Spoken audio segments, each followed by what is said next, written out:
I go to a public university in California, part of the UC system. Some UCs, like UCLA, Berkeley, and Santa Barbara, are huge. Mine's one of the smaller campuses. Most of the big ones have a special day for incoming students to tour. But in reality, it's just an excuse for wild all-day parties. Berkeley has Cal Day. Santa Barbara, that one's called Deltopia. Now, my school is about 2.5 hours from Santa Barbara. It's not uncommon for students to make the drive just for Deltopia. I've never really been the party type, so I'd never gone. But a few months ago, I realized it was my senior year, my last chance. So when my friends asked if I wanted to tag along, I said, screw it, why not? We drove down on Friday afternoon, the day before the main event. The car was packed, Hunter was driving, and the rest of us were Damon, Benjamin, Armin, and me. We're all over 6 feet tall, so the ride was tight, but the music and conversation helped. Once we got to Isla Vista, we spent over an hour looking for parking, and I'm not exaggerating. That's how crazy Deltopia gets. Just when we were about to give up, Hunter worked his magic and convinced a sorority girl to let us park in her designated spot. We all got a good laugh out of that. Hunter's sister, a junior at UCSB, had offered to let us crash on her apartment floor. Might sound a little sketchy, but during Deltopia, having any place to sleep is basically winning the lottery. She and her roommates were super chill, so we ended up partying with them that night, even though the main event wasn't until the next day. Quick side note, Hunter is one of those people who knows everyone, and unfortunately, one of those people is a guy named Amir. Friend is a stretch. Amir is clingy, loud, constantly seeks attention, and always finds a way to make everything about himself. I wouldn't even bring him up if he hadn't done messed up things to me and some of my friends in the past. So I feel justified saying this. Anyway, Amir had mentioned to Hunter weeks ago that he might go to Deltopia too, but there was never any plan for him to come with us or stay where we were staying. He wasn't even part of the conversation. So imagine our surprise when, about an hour after we got to the apartment, we went on a quick alcohol run, and as we left the liquor store, there was Amir, just standing there on the sidewalk, hands in his pockets. He didn't say anything at first. He just fell in step with us like he'd been there the whole time. Then, a few blocks later, he said, "Why are you guys so surprised to see me?" Was this dude serious? No one had told him where we were staying. As far as we knew, Hunter hadn't shared any of that. We awkwardly ignored him and kept walking. Back at the apartment, things got weird fast.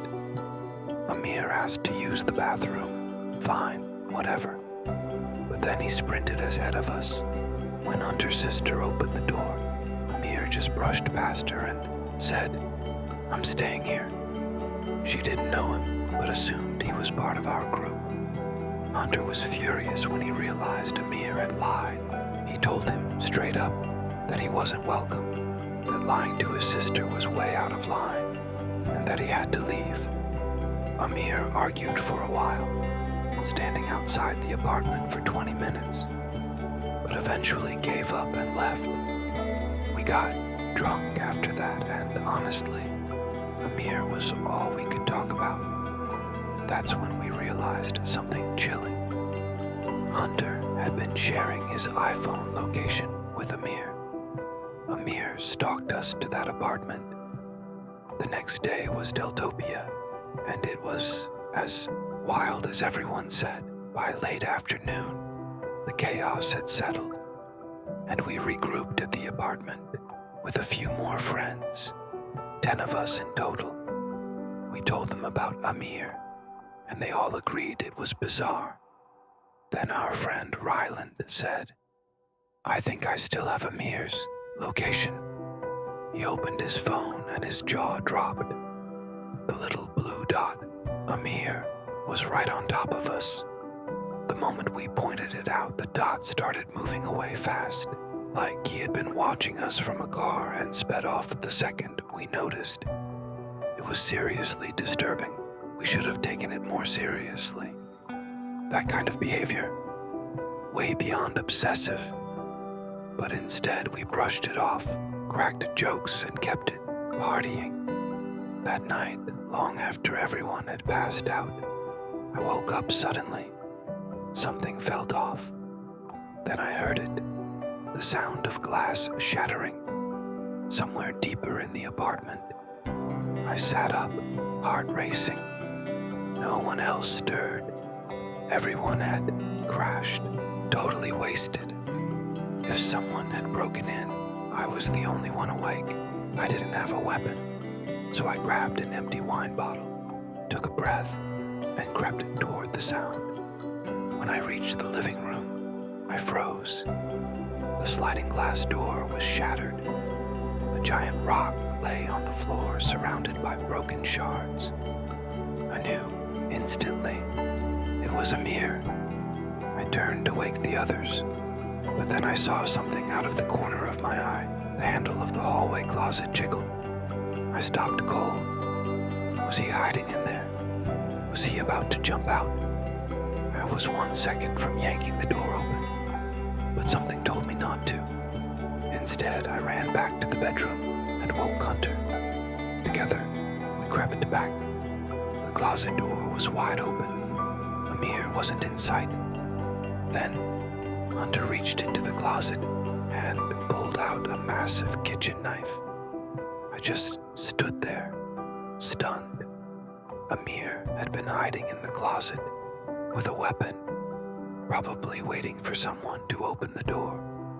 If I had gone with my first instinct, he could have seriously hurt me, maybe worse. We woke everyone, searched the place top to bottom, and called the police. All they really did was take a report. They said vandalism was common during Deltopia, and that we were just one of many incidents. By then, Amir had stopped sharing his location with Ryland. The police couldn't track him. We left the next morning, all of us shaken. Hunter was especially worried about leaving his sister behind. Before we drove off, he typed out a huge message to Amir, but it never delivered. Amir had already blocked him. We all checked our phones. Blocked. And that was it. No one has heard from Amir since. It's like he vanished, which honestly is somehow more unnerving. He knows where all of us live. And even now, writing this, I'm still worried that one day he might come back. My name's Arthi, and even though this happened a long time ago, I still remember about 90% of the details vividly. It was late April 1996. I had just finished basic training and was stationed as a communications specialist at an airbase in San Angelo, Texas. Being assigned to Texas worked out well for me. I'm originally from Mississippi, and part of the reason I enlisted in the first place was to get as far from home as possible. I was 24 at the time. My closest friends on base were a guy named Sabas and a girl named Kay. We were practically inseparable back then. I haven't talked to them in years, but I still think about them sometimes. One warm weekend in early April, Sabas pitched the idea of taking a road trip to Austin just to get a change of scenery. Kay and I were both feeling burnt out from base life, so we were immediately down. Kay offered to drive. We packed up her SUV and hit the road that same afternoon. About an hour into the drive, we were on a quiet stretch of highway when Sabas suddenly asked, "Did you guys see that SUV pull off the shoulder after we passed it?" I glanced in the rearview mirror and saw a dark-colored Tahoe tailing us at a steady distance. I hadn't noticed it earlier, but didn't think much of it, until Kay changed lanes and the SUV followed. She did it again a minute later.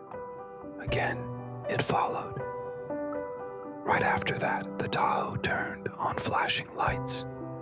It looked like we were getting pulled over by an unmarked cop car. Kay pulled over and the Tahoe did too, but the guy who stepped out didn't look like any officer I'd ever seen.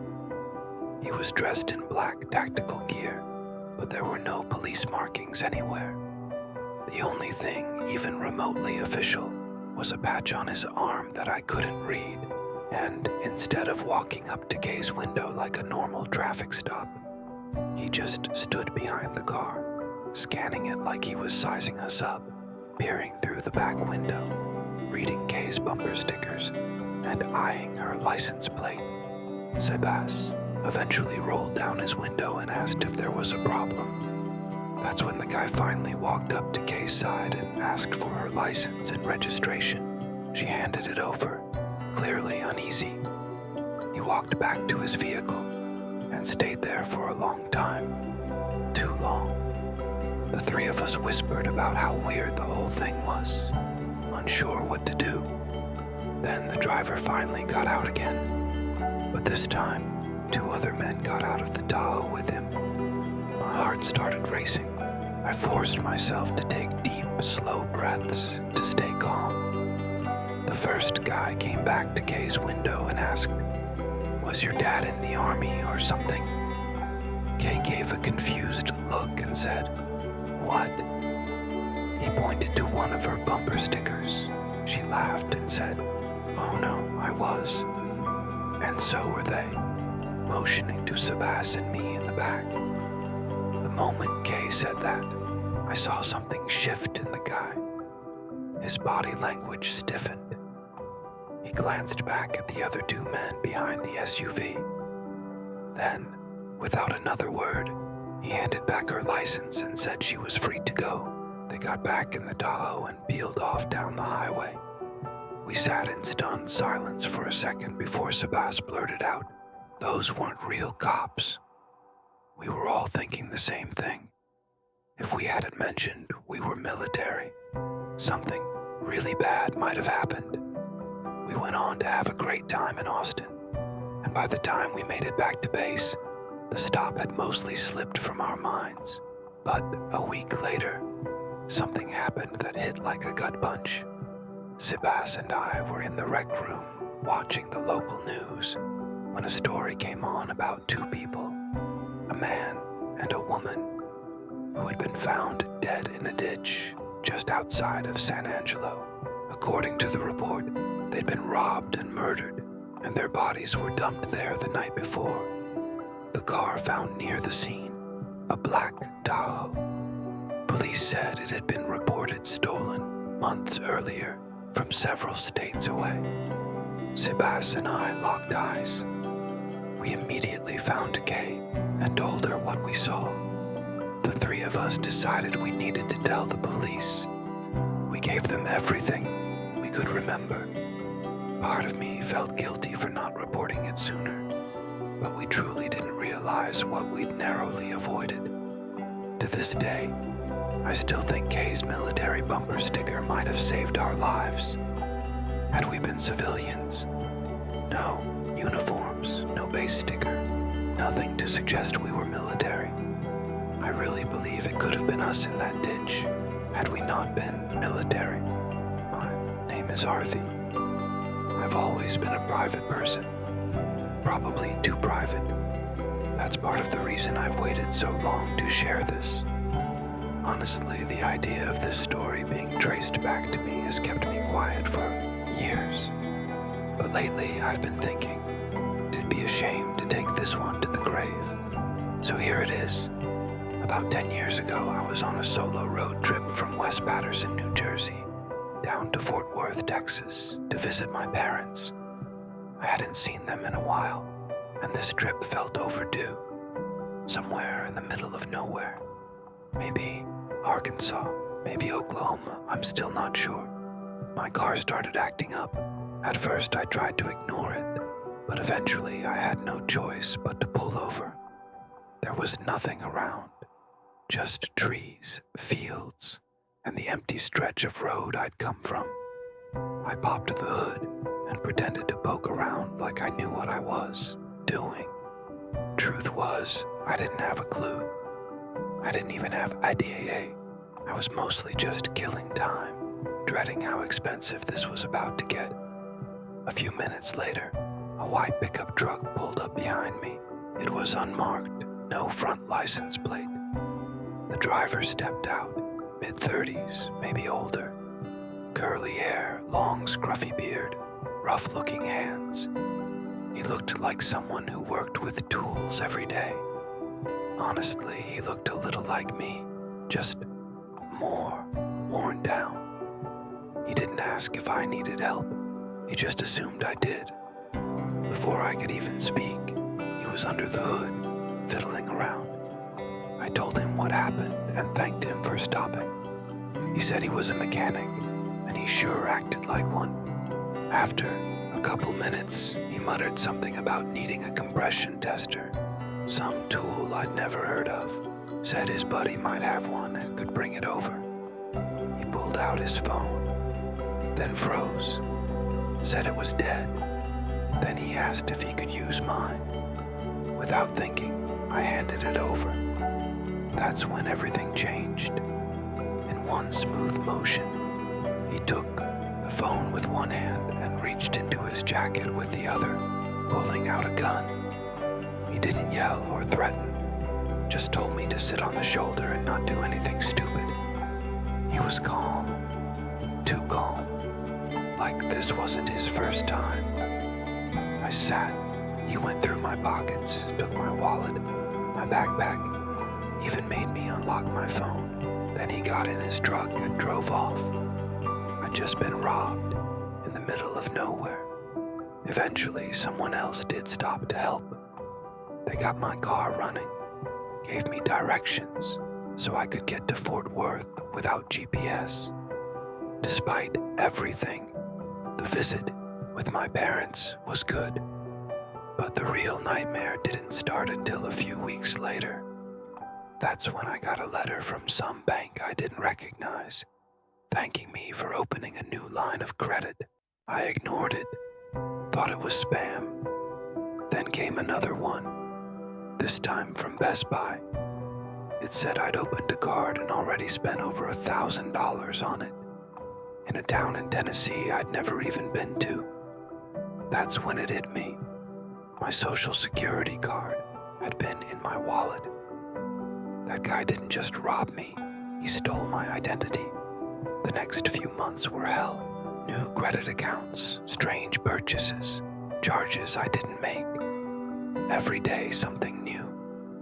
I froze my credit, contacted the FTC, filed police reports. Everything you're supposed to do.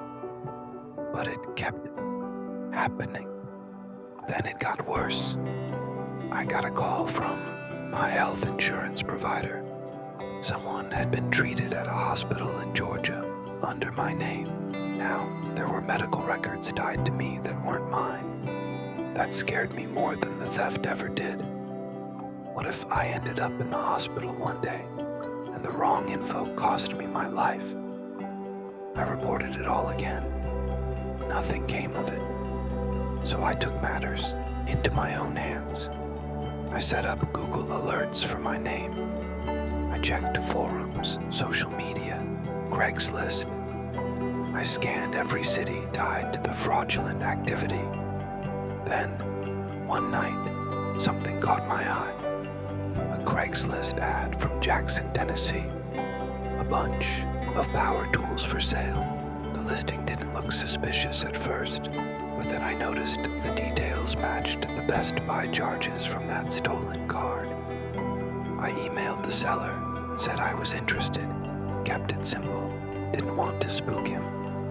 To my surprise, he responded.